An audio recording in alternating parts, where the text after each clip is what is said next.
Good morning, good afternoon, good evening. Welcome to the Playbook of the Wealthy. My name is Dave Grant. My co-host is Heather Townsend, and you are here for another episode, and we're talking about current events in our financial world, and it's going to be great. So, if this is the first time that you are listening to or viewing the podcast, we divide our podcast into 4 sections. You get to learn about us professionally. Personally, we dive into content, and if we have time today, we'll go into questions, but we have a lot of stuff to cover, so who knows? Before you listen to anything else, please pause the show, subscribe to the YouTube channel, follow the podcast show, like, comment, do whatever you need to do to boost our presence in the universe so that other people can listen and view as well. If you listened to the last episode, Heather did an amazing disclaimer. It was fast, it was fluid, and she sounded like she was in a drug commercial. So now it's my turn to really see if we can take this disclaimer to the next level. Can you beat me? Can you beat me? I'm going to try not to make a face at you. Okay. I can't see you anyway because I'm reading. All opinions expressed by Dave Grant and Heather Townsend are solely their own opinions and do not reflect the views of their respective wealth management firms. This podcast is for informational purposes only and should not be relied upon for investment decisions. Nothing in this material constitutes a solicitation for the sale or purchase of any securities. Clients of Retirement Matters and Townsend Financial may maintain positions in the securities discussed in this podcast. You ended really good. That's the most I was running out of breath. I've ever heard you ever be in our entire friendship. There was some animation right there. Oh, I was about to suffocate myself. I was running out of breath. You're going to have to time that, my last and this one, and let me know who won. Okay, fine. Okay. Okay, so our first section of the podcast, it is dedicated to Joey Tribbiani of Friends and his famous catchphrase, which is, how you doing? So Heather, how you doing? Why can't you go first? Okay, fine, I'll go first. I'm doing really good. I don't know what it is, but in the past week, clients have come to me and they've asked with deep sincerity, Heather, can you do me a favor? And the favor is, can you talk to someone really important in their life? And we're not talking like, okay, their friend. It's like their sister, their parents, their best friend in the entire world. And they're people that probably can't afford, I don't know yet, but can't afford my minimum. But it would mean such a big deal to my clients if I would just talk to them for 30 minutes, which is for me just so humbling, but also so weird that it happened 4 times in 1 week. And this hasn't happened in like a year. And it's like, okay, I'm gearing up for tax season. And also my husband is a constant reminder of like, I lead with my heart. I want to give people so much time. I want to help, but like my capacity is very limited in this phase in my life right now. So I'm just reflecting on that. But I guess just to end on how I'm doing, in the end of it, it made me feel really good. It's like my clients trust me that much, and the way that they asked me was so respectful. I'm grateful. So I'm good. I thought that was a positive. Nice. Yeah, that's a nice boost to your self-being when someone trusts you enough to help out their close family members or friends. Yeah. So, yeah. How are you doing? This week has been one of those weeks where it changes hour by hour. Like sometimes it's awesome. Like the client I mentioned a couple episodes ago who lost his job at the end of the year. He now has a new job already. It's been a month. And I'm like, man, you turned that around fast. And he's like, yeah, it was quick when I take a step back, but when you're in the slog day to day, he felt like it took a while. But I'm like, no, in this job market, that was bravo, sir.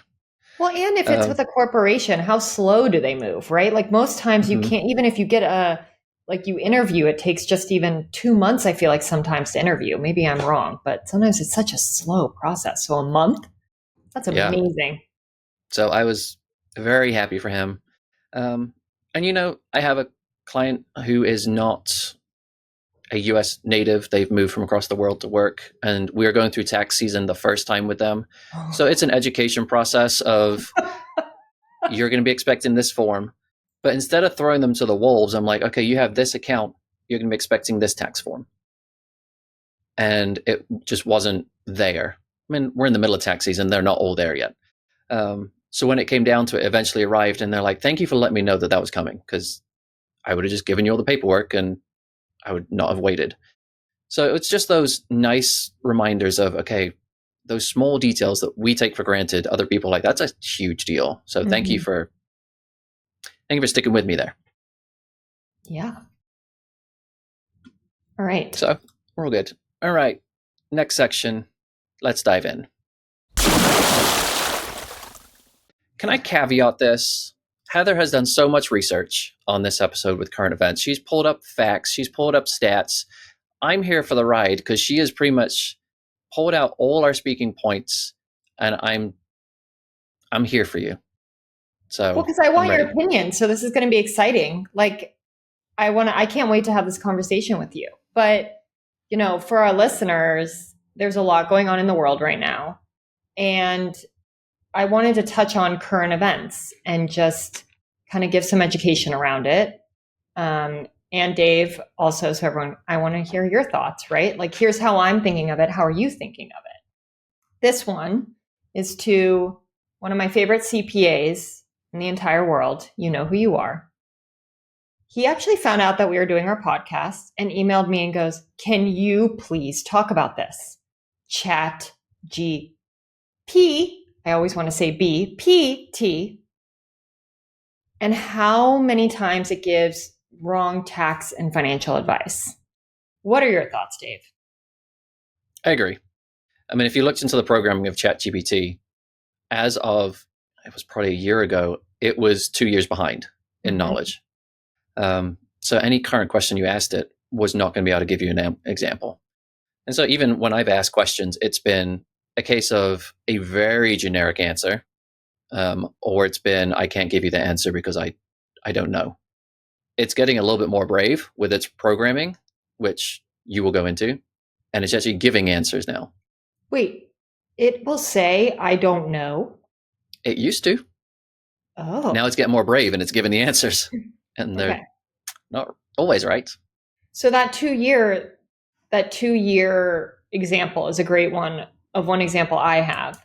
My clients, they're business owners. Many times they're buying vehicles to in their business. And it was a depreciation question, pretty detailed, about bonus depreciation, vehicle being over 6,000 pounds, and you get a special bonus depreciation. Every year, it's been going down by 20%. And in this year, it's 40% that you can bonus. ChatGPT said 80. That's double. But that's because it was 2 years ago, it was at 80. So if someone sat there and is like, oh, I'm going to be able to bonus depreciate 80% of my vehicle versus 40, that's pretty material, like in a deduction. So wrong. The CPA that I work with a lot has actually had clients like argue with them over ChatGPT how wrong it is, like going in, and these were his examples. Client was researching hiring a nanny through his C Corp. ChatGPT said he can do it. Wrong. Like just straight out wrong. Client just texted me saying he found out he could save $40,000 a year if he switches from LLC to S Corp. That's hysterical to me because I actually, what? Of course, to keep my favorite CPA in the world. Okay, I shouldn't say my favorite. You are one of them, but I have others too. I don't want anyone to get offended. They're all anonymous. You can say whatever you want about them. I know, but I don't know who's listening, right? But anyways, completely agree. Everyone listening, please be careful. It can give you a general idea, I think a general sense of things, general ideas, but talk to a professional, verify. Don't just trust blindly ChatGPT. Can I tell you two things I've really used ChatGPT for recently that really give you an idea of what it should be used for? So this is probably 6 months ago. I'm at a bar with some friends. One is a history teacher, and he's kind of like, history is good, but it'd be great if there was some more fun stories. Our other friend is a computer tech. He's not a nerd, but he really knows what he's doing. While we're continuing another conversation, he's in ChatGPT having it write a history story in a rap style with some very inappropriate themes based around George Washington. And then he starts reading it.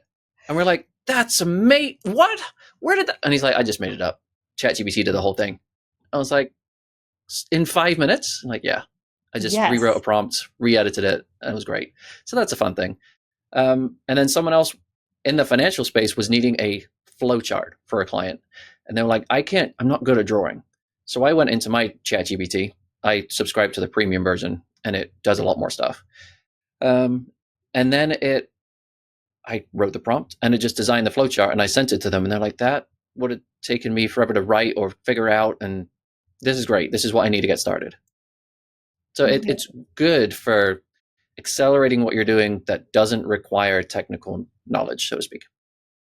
I pretty much wrote our podcast announcement with ChatGPT. It did amazing. So great. Yes. Yes. I completely agree. Just don't file your taxes with ChatGPT. No, especially since it's 2 years behind. Like that's actually really scary because the amount of tax laws and financial changes that have happened in the last 2 years, like scary. No. Verify. Okay. Next hot topic. Are you ready? And I'm asking you questions today. All right. Okay. So again, I always preface, this is not political. So anyone who wants to think I'm getting political, I'm going to say right now, I'm not. I am going to talk facts. So tariffs, they're in the news, right? And, there was a point last week where futures for the stock market, what was it, Sunday night, looked pretty bad on Monday, right? It was like Monday was going to open. I was like, oh, am I going to have some tax loss harvesting opportunities? Like, is this when I might do some Roth? Like, how are we going to have like a bloodbath? I was like getting prepared, right? Looking at the futures on Sunday night. Because it was, I think at that time, it was pretty sure that everyone thought that the tariffs were going to be placed on Mexico and Canada. And one, I want to preference that I am so proud of my clients because not one of them emailed me. I did not get one email freaking out about the stock market or to react to tariffs. But two, look, there's a lot of change going on in the world right now. If you're on the news, we're in for some change. I think we all know this year is going to be a year of change in this country. Are you changing your investment strategy at all? Yeah, gold and cash. That's it. Totally, right? I don't. I probably have changed one thing, and it was not a result of tariffs. Right. So, as a result of tariffs, no. No. What did you change? Due to interest rates? Due to volatility. Oh, yes. We're going to talk about those. Yes. I don't want to ruin it there. Yes. Okay, why don't we go talk about that? Because then I'm going to go into the External Revenue Service, which the CPA in me just has to talk about the External Revenue Service. So can we talk about what that thing you changed is? Because I know what it is. So if you look at the S&P 500 over the last 4 years, it's been plus or negative 15 to 20%. Last 2 years have been great, 20% plus. If you go to the year before, it's negative. If you are retired, and just retired, which one of my clients did, it is the worst case scenario of going into a drastically negative year. If you are aware, it's called sequence of returns. It drastically affects the success of your retirement over the long term. If you retire and you immediately have a bad negative year, regardless of what happens in the next couple. So then my thought was, well, what if there's a product that can protect the downside, but still allow you to get some of the upside in the S&P 500? You might be screaming, well, that's an annuity, Dave. I'm like, yes, it is, but I hate fees on annuities and I hate lock-in periods and I hate surrender fees to get out of them. So there is a product called buffered ETFs. They've been around for a while, but now they're getting more popular because they are very flexible in their design. So what they do is if you pay a little bit more in an expense ratio for the year, you're able to ensure some of the negative downsides you may be exposed to in the market going forward for the next period of time, however you set that up. For me, I use a year. So you can say, okay, what exposure do I want? Do I want 0% exposure to any negative downside? Or am I okay with, the first 5% and then I get capped? Whichever you decide then determines, well, how much of the upside do you get with, okay, if the stock market is going to do 20% this year, I only get to keep 7, or I only get to keep 5. The lower the cap is on the upside, that obviously means you're insuring more on the downside. In an example's sake, for my retired clients, for part of their US portfolio, They have a buffered ETF that has a 0% downside, meaning they feel no negative effects, but it caps it at 7% on the upside. And that's over a period of 12 months. I have a good question for you. I think you're going to love it because you taught me a lot about our retirement strategy, right? For those clients that have buffered ETFs, couldn't you argue that they don't need the full 7 years of cash and fixed income? They're not as volatile. True. Some of them don't at all. Some just have 1 to 2 years of cash. Some just have one because they have pensions and Social Security. So a lot of their income is covered anyway. So they are potentially more aggressive, but they're also, it's a weird case. They could be more aggressive, but they're actually quite conservative as people. So that's when you come into the design of, okay, who you are as a person versus what could you have as a portfolio? And it's wildly different because they're just not comfortable with being aggressive. So that's when we come in and say, well, let's tweak it. I think it's an amazing option for someone who can't handle the market volatility. The clients that I have that have the buckets, and for me, I mean, let's just say, face it, I'm a little less risk averse than you, right? When you say I'm more aggressive and you're more conservative. I think with the bucket and the fixed income approach, no, I wouldn't think necessary. If I had a client though, that was I only can handle 2 years in cash or 2 years in fixed income, I'd have to do that. That would have to be my compromise with them or something. So, yeah. So you changed it, did you talk to your clients about it and they all agreed to it? They liked the idea? Some of them didn't. They're like, please don't cap my upside. I'm okay with going through it. It's personal. But when I explained it to some of them, I'm like, okay, we're splitting your US allocation in half. So we're not going all into buffered ETFs. Half of it is in the regular large cap, SPY or whatever ETF you're going to use for US large cap. And half of it's in this buffered product. So if the market goes up 20%, half of your portfolio goes up 20% and the other goes up to the cap. Let's say it's 7. On the flip side, if the market goes down 20%, some of it goes down 20%, some of it goes down 0. You're actually coming out ahead either way because you're capping your downside and you're still getting the upside. And some of them are like, well, what's the con? There has to be something. I'm like, well, you're going to pay for it. But I think the one we use is 0.7% as an expense ratio. 70 bits. Which is more expensive than holding a market ETF, which is 0.1 at most. But for the protection you get, we'll see how it works. Yeah, I think it's personal, but I think it's a good option, right? Especially for clients that need to be in the stock market to make their retirement probability of success work. But they can't stand the volatility. It's a great option to get them to be more comfortable with taking some risk. Yeah, and I'm only doing it for retired people. I'm not doing it for your regular accumulators. It doesn't make sense. Okay. I got to go into my external revenue service. The CPA in me has to talk about this. Okay. So the question is the IRS going away completely? Because that's been talked about. And is the external revenue service going to collect taxes and U.S. income taxpayers aren't going to pay taxes anymore? And I was like, well, that's an interesting thought. At first I would want an economist to model what the tariffs will really do to the economy and all of that. I'd want 3 different ones, but I didn't go through that. I more wanted to know the numbers. So I was like, okay. And I should preface the External Revenue Service is supposed to collect the tariff money. Okay. So that's external, out of US. IRS, Internal Revenue Service. Okay. Before you jump into the numbers, hold on. Again, as a non-political comment, can we wrap our minds around the fact of, yes, we have all these expenses as a country, but we're not going to tax the people living in the country. We're going to pay for our country by taxing everyone else in the world to pay for our bill. That blows my mind with where the idea came from. Well, the thing is though, and I think everyone pretty much agrees with this, the consumer will end up paying for it. If I'm a corporation, if I'm a business owner, right, I do it to my clients too. I'm honest about it. My tax prep fees go up. I increase my tax preparation fee, right?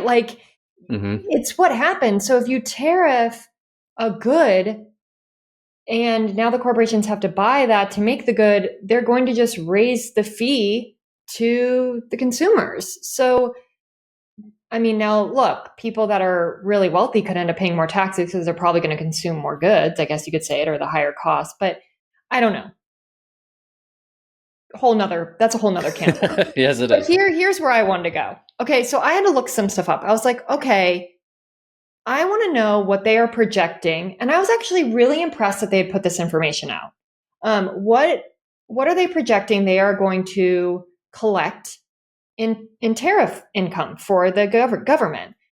They are supposed to collect $1.3 trillion through 2034 on the tariffs that have been talked about for China, Mexico, and Canada. So 1.3 trillion. Okay, that doesn't mean anything, right? To us, $1 trillion is a lot. So I was like, okay, well, what did the IRS collect in taxes in 2024? So it's $5.1 trillion. So, and in 2023, it was 4.7. So I was like, okay. So if we got rid of the IRS, near 4 trillion less dollars. That's a big cut. Can we afford that? So I go, what did we spend in the government in 2024? $6.9 trillion. I mean, that makes sense because we all know, I just hit my microphone getting so excited. I mean, we all know that because the deficit, that's all been talked about. Then if I looked at this from a financial planner, we need the tariff revenue and the IRS revenue to not be in deficit anymore. I was like, I don't think so. Anyways, when I look at this, because everyone's asking or wondering, no, I do not think we can get rid of the IRS. Just based on numbers alone, we would be in a significant deficit. So, like, I don't know what the other plan is. I know that the Trump administration is trying to cut costs, but I just don't think we can cut the IRS to end based on numbers. Not getting political, just numbers. I look at this from a financial planner math perspective, and I'm like, we're missing something here. I'm missing something. I don't know what else is in the plan. Yeah, it's hard to stay on that neutral line, isn't it, without getting political in it? Because, even watching stories of, okay, well, where does all our aid money go? And then you're like, that's wildly inappropriate where our aid money is going. Why are we not spending that in our own country to help, a lot of issues? But then you kind of wade into political waters of where we don't want to go. I tell this line to my clients: I'm Switzerland. You're paying me to be Switzerland. What's weird is I'm actually Switzerland. I can actually say that. And I can say that live. Like, I care what makes sense and what is best for our country. Like, I think of our country like a CEO. What is best, right? Like, and I really don't think either party has done the best for our country. So that's why I'm kind of like, I am Switzerland. Like, I have clients that love Trump. I have clients that love Biden or did or whatever, or Democratic, whatever. And I'm like, well, or Kamala or whatever. And I'm like, yeah, like, I see your points, right? Yeah. Because the answer a lot of the time is it's really not one side. It's actually a combination of both. And I just want it to make sense. And I just look at numbers and they're not making sense. So my question is now I'm like, that was a lot of research. So now I'm like, well, what am I missing here? Because the numbers aren't adding up. So, but the question that I think a lot of people are asking is, wait, is it true that the IRS is going to go away? And by me just looking at the numbers, I don't think our country could afford to get rid of the IRS. No, definitely not. So, now to go back into the taxes though, in this whole world, I will put a prediction that taxes will change this year. Something's going to go on. There's going to be different in tax bills. Things are going to change because the Tax Cuts and Jobs Act that Trump started when he first got elected is up to expire in the end of this year. So unless Congress does something, some big things are expiring, like QBI, like our 20% tax deduction. You and I don't get it because we're financial advisors, so we're in a specified whatever. But yeah.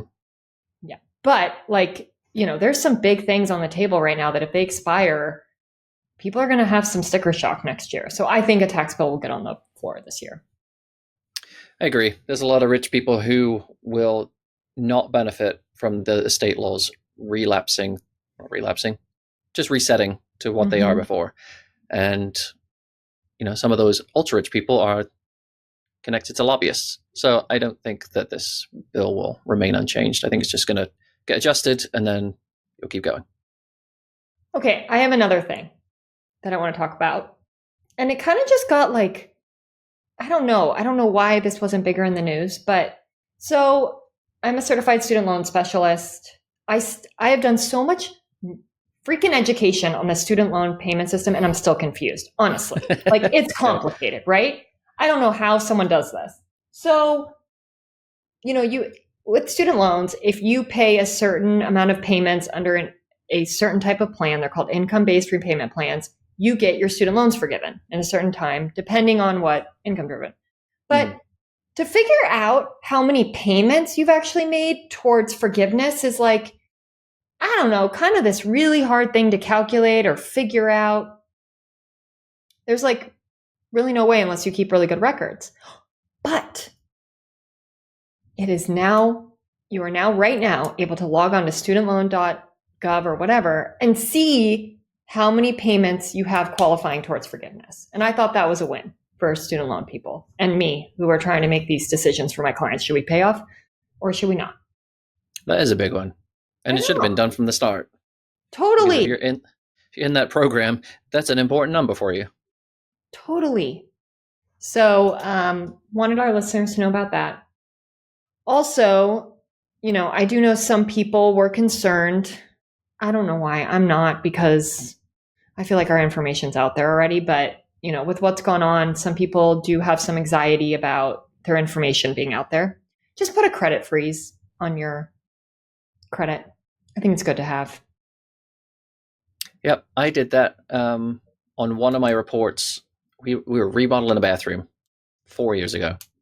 Froze my credit, went into the store, and as we're buying tile, the guy was like, asking us these questions about stuff. He's like, "Do you want to save 10% and just like finance it through the store?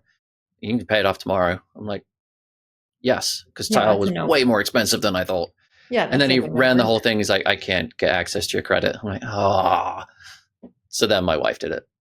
It's a yes, freeze it. But if you're going to do something with credit, make sure to unfreeze it before you go do that. Else it's and then remember to refreeze it. That's the hard part. It's easier to unfreeze because you're like in the thing, you want to get the loan or the credit card or whatever. And then you have to remember to refreeze it. Yeah. Yeah. But it's free. It's easy. So if you are one of those people that are concerned with what's going on, the information out, freeze your credit. I freeze my credit way before this because fraud is crazy right now. Do you know that one time, I just got to tell this story. One time my husband's credit got stolen. It was when we first started dating and all these credit cards showed up at the house. So at first he thought it was you. Yeah. He thought I was like kind of opening credit cards and going spending with his social security number. And then he got a Babies R Us one and he was like, "Oh yeah, that's not us," because we didn't have kids at this time. Well, no, but it got so bad that the person that had his social security number actually stole a rental car and then got a speeding ticket. Yes, I just want you to think about it. Stole a rental car in my husband's name and got a speeding ticket. And everything ended up being okay. My husband's credit's fine, like no money out of our pocket because of it. But the time suck. I mean, he spent weeks and weeks cleaning this up. That's why I freeze my credit. I don't want to go through that. All right, tangent. Do you have identity theft insurance? You might do through your homeowners. Oh, I don't know. So I have a policy has like $1 million limit in case you have financial expenses that aren't covered and you have to cover them. But they also give you a case officer. So if your identity gets stolen, you call this company up and they clean it up for you. And you don't have to do anything. Where did you get this through? It was actually it was a Dave Ramsey product. Your favorite guy. It was through Xander Insurance. So it protects the whole family. So it's like a completely separate policy. Yes, it is not tied to my homeowner's auto umbrella or anything. I mean, today in this world, I mean, it's getting scary. Like they're getting smarter and smarter and smarter. I'm starting to talk to my clients about warning their parents because they go after people that just don't know this technology as much, right? Like they haven't grown up with it or understand. It's just, yeah. Well, have you heard the gift card stories? where someone will call you up and they'll freeze your computer, and then in order to unfreeze it, you have to send them gift cards to like Google or something. So whenever No. yeah, so it's part of the scamming strategy of you. So that whole story I explained. Whenever I see an old person buying gift cards at the grocery store, I always want to stop them and say, "Is this for your grandchild, or is this to unfreeze your computer? Like, are you okay?" Yeah. Oh, but Yeah. anyway, Freeze your credit. Okay. Do we have time for one more? I think so. And Okay. then we can do Let's two talk about questions. interest rates. They were going to be Please way do. lower by what, Q3, Q4. That's what they were saying in January of 2024. And we are in February of 2025, and they are not. Weren't they predicting 5 rate cuts at some point? Some 4, 5, something like, I mean, you Yeah. and I say this, and that's what I want our listeners to hear is like, I take the predictions with a grain of salt. Like Yes. literally like flip a coin, flip a fluffing coin. And in this case, shocker, wrong. Don't rely on the headlines. I think if I looked up the headlines, which I got too into the weeds on the IRS External Revenue Service, I went down a black hole. But anyways, it was actually really cool. Should I say that information was out there though, really quick? That was really cool. But anyways, like we were supposed to have how many recessions too? Like predictions we were going to be in a recession, like soft landings. I mean, years and years of this have been in the headlines. And I mean, if I listen to all this, my investment portfolio would not be as high as it is, nor would my clients, right? Like you just live in a freaking bubble. Yeah. Well, whenever I get that question from clients, whether it's interest rate cuts or if it's going to be soft or hard landing, I throw it back and say, well, how are you suggesting that we change your situation? I haven't got an answer from anyone yet with like solid steps of here's what I want to happen before all of that happens. Because there's so much noise around, oh, there's so many cuts coming, or we are not going to hit a soft landing, it's going to be hard. But no one actually says what to do in a concrete way. And then if it doesn't happen, how to unwind it so that you are no worse off. None of that happens.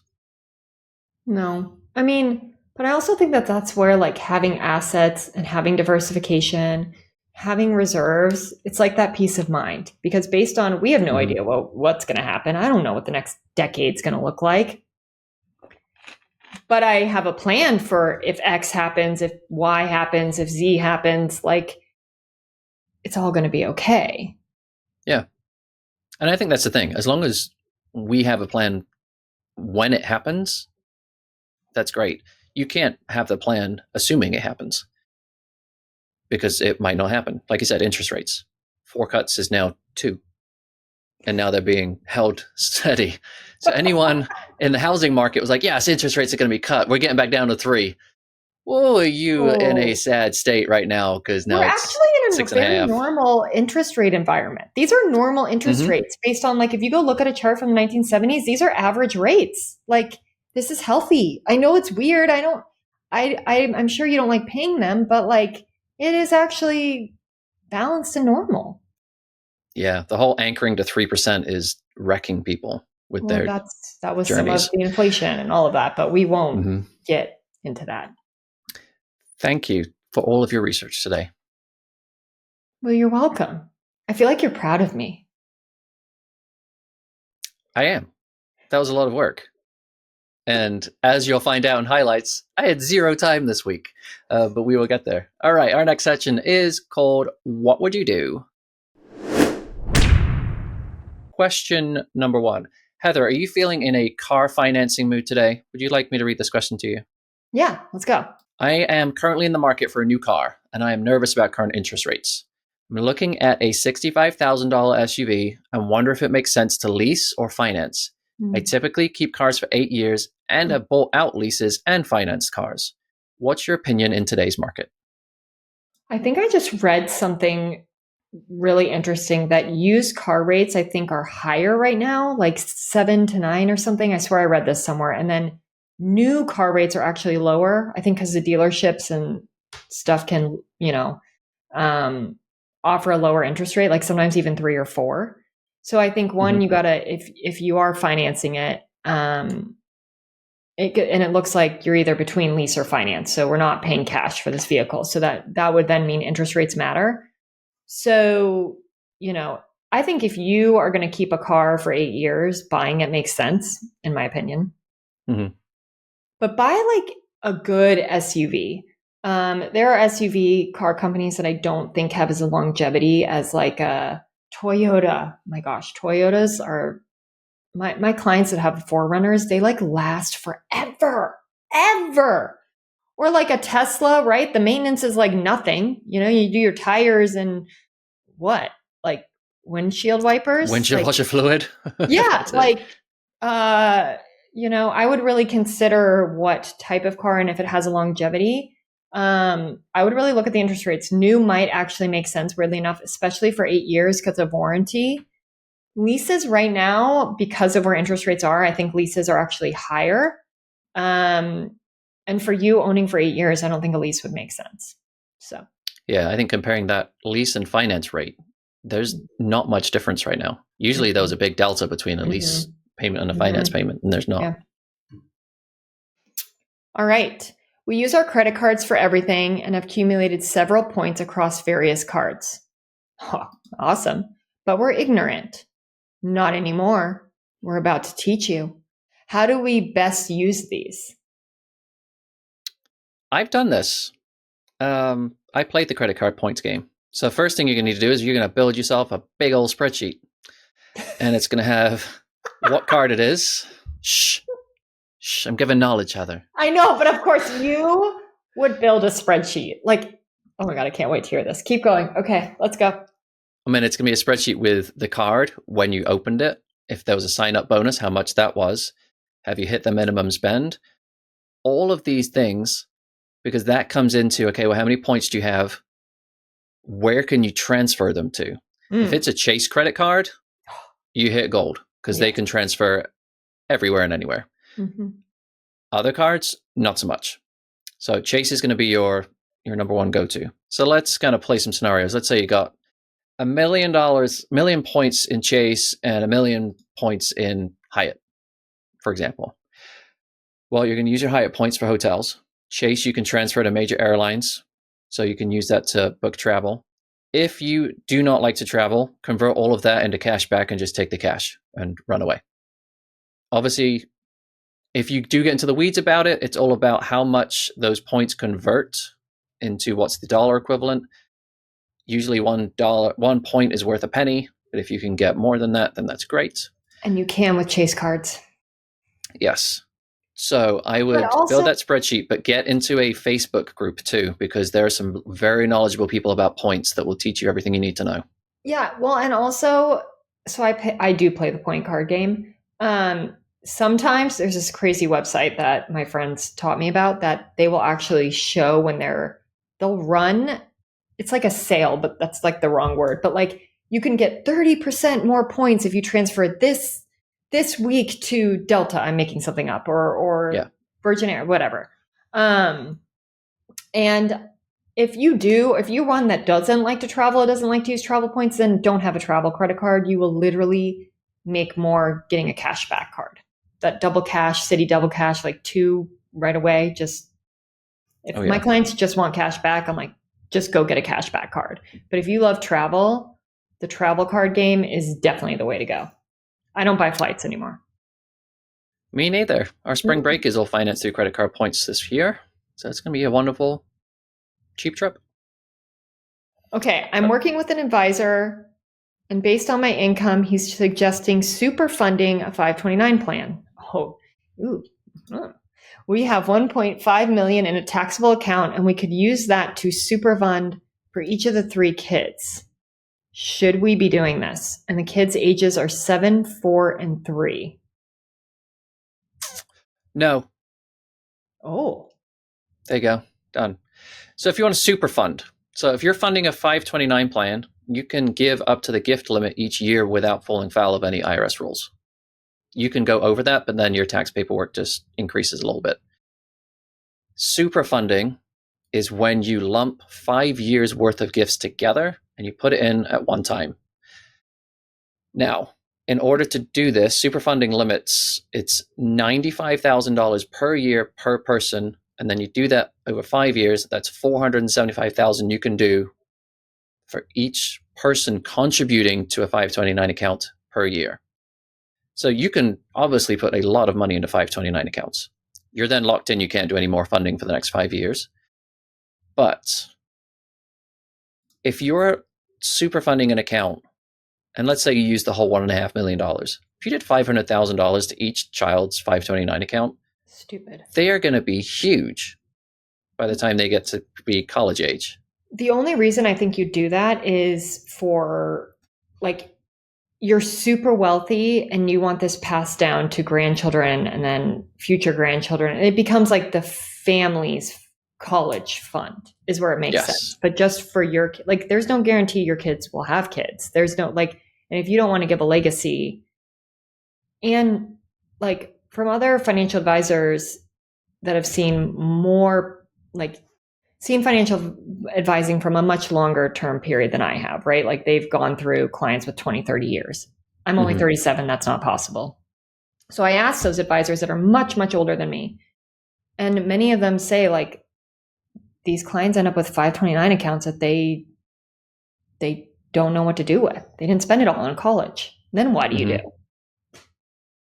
Yeah, I mean, there's new rules that you can roll some money out to a Roth, but that's very small if you're super funding this thing. Yeah, it's 35. So like that's not going to be anything of 500,000 unless they go to Harvard, and then like Harvard Law, or like then maybe 500 makes sense, right? Yeah. So I agree. I think let's go the traditional route. Like, what is it going to be costing to send a kid to school? Typically, let's pick 120 to 150 grand, assuming you're paying for all 4 years, not Ivy League. And then back into what's that present value today and put that money in. You still have money left over to fund the school if you run out of 529 money, but now you're not restricted to the rules. Alrighty, let's go into highlights. So I'll go first, seeing as you went first on the other one. So personal one of the week. I thought last week was busy. Holy, was I not prepared for this week. So the end of last week, we signed a listing agreement to sell our house. Just starting the process slowly because the market's not ready yet. It's going to be ready in like a few weeks to a month. 2 days after that, our realtor says that there's someone that they are working with potentially that might be interested in our house. Very loose language. I'm like, that's great. We still have to paint. We still have to declutter. We still have to XYZ. Then it became, can they come look at the house tomorrow? I'm like, oh, crap. Wow. Yes, let me clean the house really fast because kids are at school, and wives at for work. our listeners, I have to preface this really quick. I talked to you that day. I have never seen Dave so stressed out in my life. We couldn't even record. I was like, we're not recording today. Okay, go back, Dave. So they come in. They love the house. They're coming back in 3 hours to look at it again. My house isn't even on the market yet. The painter is still upstairs painting a bedroom. The room's going to be wet when they see the room. And this is all on the preemption of this realtor saying they don't want you to hit the market. They want to buy the house before it even gets there. I don't have a house to move to. So that is the big kicker in this whole situation. I asked you this. You have a contingency plan. We actually do with this buyer too. They're very flexible in their move-in dates, which is nice. But you do rent back.